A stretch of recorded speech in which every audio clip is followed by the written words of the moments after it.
our 1987 Toyota 4Runner that the previous owner actually chopped the back off and made a custom camper. You've probably seen some of the photos and stuff going around right now. We were super lucky to grab this rig in June of 2020, and we used it on a couple trips. And unfortunately, we took it to the White Mountains, and I noticed a little bit of a power loss over the time we were using it. And then when we got into the mountains, started noticing this weird backfiring sound, and sure enough, it sounded like it was coming up through the carburetor. So we did a lot of digging, a lot of troubleshooting. I had a lot of help from the community. Especially like to thank AJ, Mason, and Rich. They were super helpful in helping me kind of figure out what was going on with everything. And it turns out that the camshaft is actually bad. Some of the lobes were actually rounded off. I know for a fact that on cylinder 3 exhaust, cylinder 4 intake, those cam lobes are totally done, and it's just not opening and closing as it should. So what I found out from the previous owner was that he replaced the whole head with a assembled head unit with a camshaft, and that was some kind of RV cam, supposed to give a little bit more oomph there. And it came from a reputable source and everything else, but for whatever reason, the cam didn't last. And I think the break-in procedure was done, and I don't know if just there wasn't enough zinc in there or whatever to kind of help it get set in, and it prematurely wore. In speaking with the previous owner, he actually found that he had the original OEM head and camshaft and valves assembly sitting in the shed, and he was able to dig that out, and I was able to pick it up from him, and I took it to the local engine machine shop and had them take a look at it. It passed inspection, and they ended up surfacing it. I think it was about 2/1000th of an inch or so, maybe 200th. I'm getting my math wrong, maybe, I'm not sure. Please bear with me. I'm new to all this, and I'm learning the ins and outs of working on engines and things like that. So it's been a great learning process so far. I've learned a lot. Really excited to tackle this project. So what we're going to be doing is swapping this head for this head. So I've got to take off the carburetor, the intake, the exhaust, the distributor, and all the other little nuts and bolts and hoses and all that. And then we'll pop the old head off, clean the surface. I've got a new head gasket kit in from LCE, and that will be going on along with new intake and exhaust gaskets once everything's going back together. And yeah, we'll get it filled back with oil and coolant and all that good stuff, and see how she does. I'm hoping to get this done this weekend. Maybe today. If not, I'll finish up tomorrow, because I have some other projects to get onto, which we'll talk about in a future video. But pretty excited for that after we get this done, because this is pretty critical. But yeah, I'm going to start with draining the oil, draining the coolant, and then dive into the field service manual and start going down the step-by-step line items. It's a little bit different because this started as a 22RE. It was converted back to what is essentially a 22R with a carburetor. This has a Holley 744-8. And I'd like to switch that out to a Weber 3236 eventually, just because it's a lot more common for this platform. And I can get some of the throttle linkages and stuff cleaned up that will help it behave a little bit better. But that's all coming down the road, so we're going to dive into this and see how far we can get today. And if we have to, we'll finish up tomorrow. Wish me luck. All right, so the oil is just finishing draining now. I'm going to let it sit for a few minutes and just finish draining out. I've been driving it a little bit after I put the seafoam in, just to get things cleaned up a little bit more, but I'll let that keep draining. In other news, I was taking a look at the bolt for the drain plug here, and that all looks good, but then I noticed that this rubber gasket, or whatever is left of this washer gaskety type thing, is cracked. And I am getting a slow oil drip right from there, so there's a good chance that replacing this might help with that oil leak.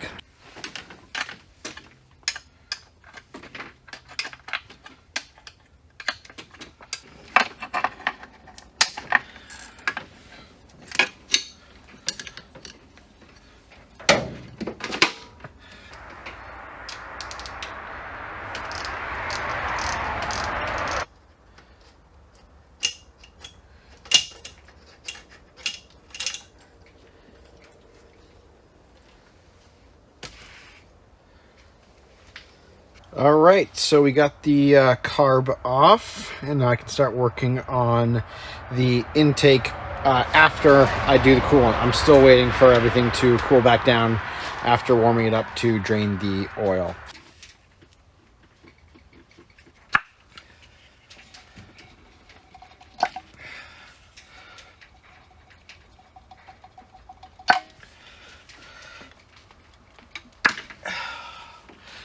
Taking the old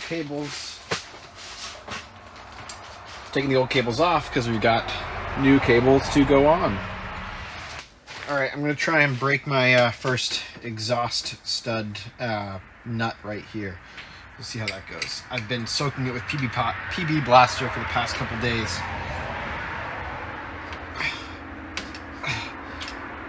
It's not that bad, actually. I'm gonna try and pry the exhaust back from the head. And there we go. Just like that.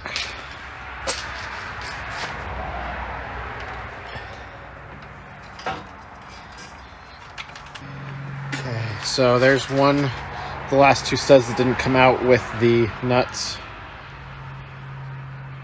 Right, the plugs come out next.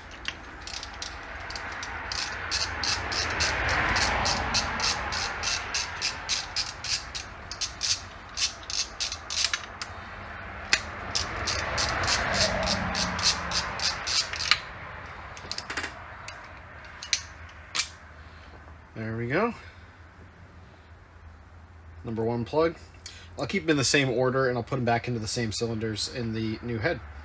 But anyways, I'm going to take out 2, 3, and 4 and then move on to the next step, whatever that is. I'm just kind of taking stuff off as I go here, and yeah, we'll see how it goes. There you can see cylinder number 2 is running rich. Same thing with cylinder number 3 here. Yep, and same story with cylinder 4. So we've got cylinder 1, 2, 3, and 4. You can see that they get 2 and 3 seem to be the worst, 1 is the best, and 4 is in between.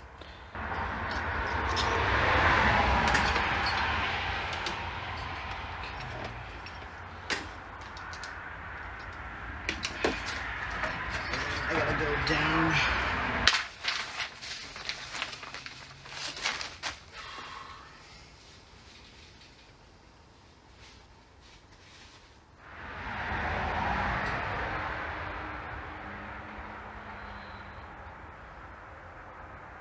I got the power steering pulley or wheel or whatever you call this thing loose finally off there. That took a while to get off, believe it or not, but it is off, so now I can work on getting this bracket off here. So yeah, that's where we're at.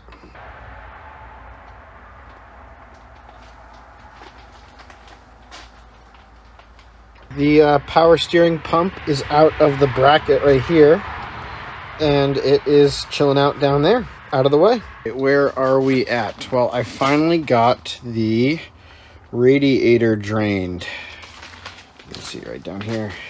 I actually had to remove the whole stopcock assembly because when I turned the actual stopcock itself, it wouldn't drain. It was gummed up or clogged or something. So we just took the whole thing out, and coolant shot everywhere, of course, and it got into the old oil before I got a chance to really look at it. But when it was coming out, it was looking like used oil should. It didn't look all milky and stuff. So I don't think I had any coolant in the oil, which is good. I'll clean up the rest of this coolant before I call it a day here. Obviously don't want anything getting into it, but yeah, got the coolant out, and now I can finally start taking apart the rest of the intake side of things. I can get the intake manifold off and these hoses out of the way, and then it's getting the valve cover off and the distributor and the head bolts and the rocker assembly, and then we're going to be cracking the head before we know it. Now that I finally got the coolant drained, I can start working on the intake manifold. So I'm just taking those bolts out now, and thankfully A lot of this stuff was looked at by the previous owner not all that long ago in terms of mileage, so this is all coming apart relatively easily. You know, I shouldn't have said that, but you know how it goes.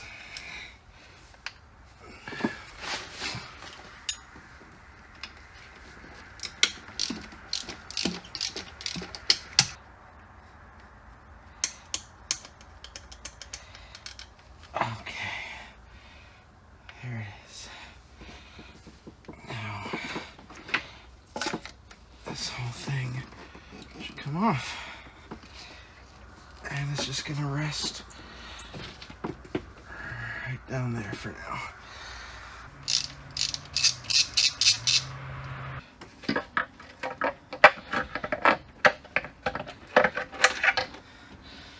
And there it is. Valve cover is off. I'll get this cleaned up. I already replaced this gasket only a few months ago, so I'll probably just leave that for now. It's easy enough to replace if I need to. But yeah, valve cover's off. And yeah, now we get into the really fun stuff. You can see right in here what the issue is. You can see that lip, the cam lobe is rounding off, and just that little bit of a lip is left, and that's the exhaust on the cylinder 3. I know that cylinder 4 is doing the same thing on the intake, and likely others as well. We'll be able to tell once we actually get the head off with the old cam, and we'll be able to really see what was going on.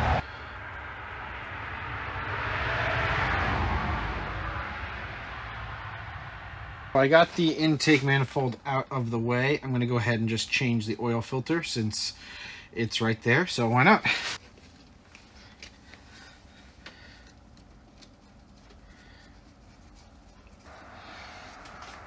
There we go. Old one out. Grab the new one and put it in.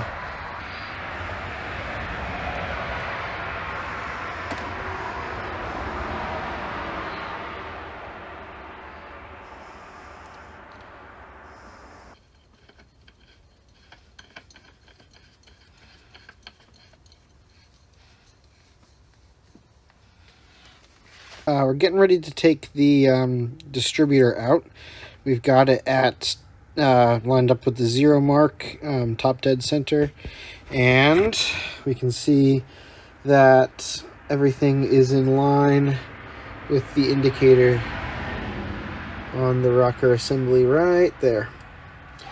So we'll get this big nut off the front right here, and then we'll have to figure out a way to secure the chain so it doesn't come off the lower sprocket and get messed up in the timing, and then we can slide the distributor out and move on. So yeah, we're getting close to the end, and we're gonna get the head off here soon. Can't wait. I got the cam sprocket bolt loose. I'm just gonna go ahead and finish unthreading that and get that out of there. Got the chain and the sprocket lined up and marked with still just a little bit of paint, just so I know if it comes off the upper sprocket, I know where to go to put it back on. We're going to do our best to keep it on the lower sprocket by hanging it with some bungee cords or some wire or something up from right here. So up from off the hood, if you can't see. But yeah, that's the next step after we pull the distributor. It's the distributor loose, so we're going to take it out. Should just kind of slide out. And there it is.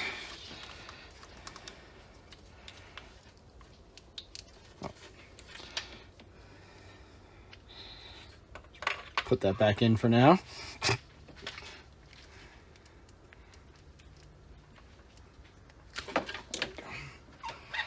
And now the distributor's out.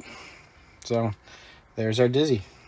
We've got the worm gear off. We're going to pull the sprocket in just a second here, but I fashioned up a little fancy wooden block wedge thing to keep the tensioner tensioned so that we can actually get the cam sprocket back on the cam after we switch out the head.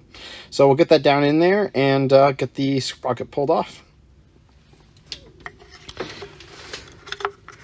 All right, well, I mean, it's already too long. That's cool. I'm gonna go cut it some more. Well, I'll be back. Okay, try number 2. We made it a little shorter. We'll just fish that down in there, get it tensioned, and we'll check back in. Okay, fancy homemade wedge is in, and we're going to pull the gear. We've got some bungee cords just hanging off the hood. You can see here. We're going to pull the hook this down on.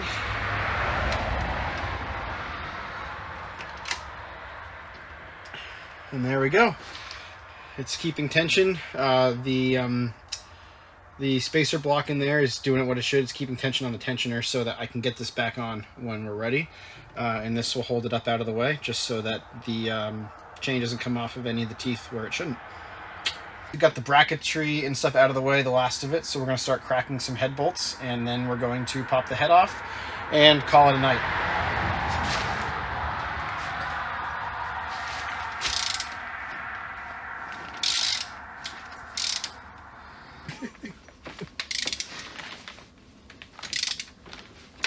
We're not out here sailing. We're not out here sailing.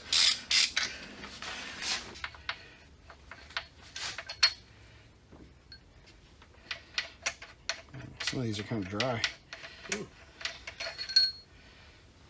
Like those two.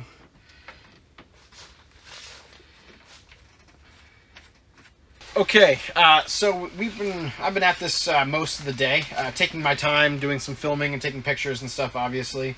But everything's gone surprisingly, well, maybe not surprisingly, but fairly well.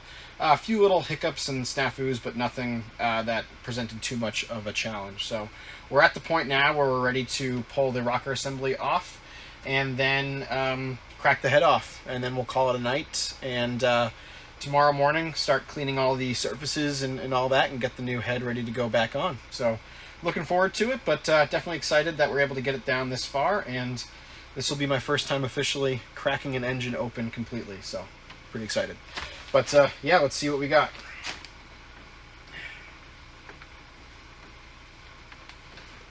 There it is. There's our rocker assembly. Yeah, and look at that. So we're just taking a look at the cam here. It looks like cylinder 1 intake is fine. Cylinder 1 exhaust is definitely starting to wear, but it's not as bad as some of the others, but it's definitely rounded off. Cylinder 2 intake is starting to wear as well. There's ridges on each side. And then cylinder 2 exhaust looks okay. Cylinder 3 intake looks fine. And cylinder 3 exhaust is really bad. Look at that lip. That's got to be 3 to 4 millimeters at least, if not 5. That's a lot of wear. So it's basically, the exhaust was just not even opening at all on cylinder 3, I don't think. And then cylinder 4, the intake is really worn. Not as bad as exhaust in cylinder 3, but definitely a millimeter or two. And then the exhaust on cylinder 4 is really worn as well. You know, that's 3 or 4 millimeters again. So this cam is just completely shot. So that's why we're going to put the original one back in. Call it a day. It's moving.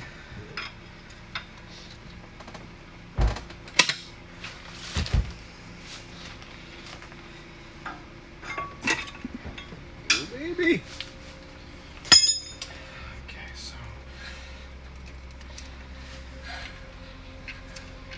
Gonna that wood block seems to be doing its job, so let's just let that sit for the time being, so I'm gonna pull the head right off of it. If you could maybe just help it. You got it. Oh, well, there goes my puller anyway.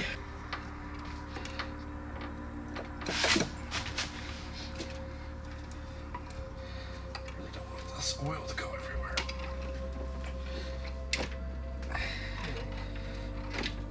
The gasket's stuck. Hold on one second.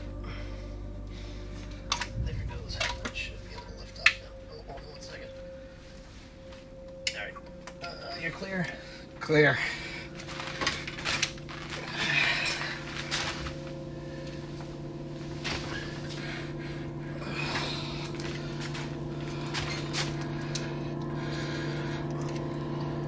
Alright. This that's the same place it was. Obviously it's a little lower now. Oh yeah. Love it. Well, here is definitely part of my issue.